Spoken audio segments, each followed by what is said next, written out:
Bismillahirrahmanirrahim. Kusoo dhawaada casharkeennii maanta waxaan baranaynaa ficilo aad iyo aad muhiim u ah.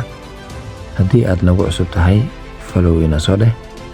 Haddii aad horey noola joogtana like saar muuqaalka oo la wadaag asxaabtaada. Waxaan ku bilaabaynaa ficilka koowaad waa pull waa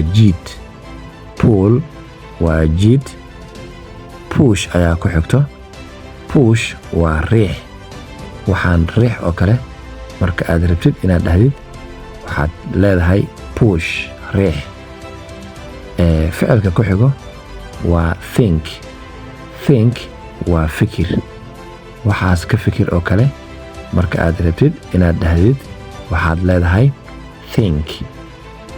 Ficilka afaraad oo aan maanta qaadanayno wuxuu noqonayaa win waa guulaysasho ama badin oo kale ayaa loo adeegsadaa.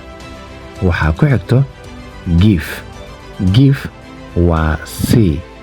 Qofkan waxaas sii oo kale ama waxaan sii oo kale markaa rabtid inaad dhahdid waxaa leedahay give oo ah sii. Waxaa ku xigto wash waa dhaq. Sit down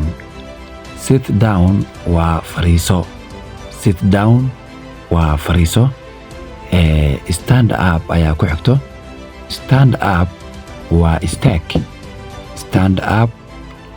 istaag.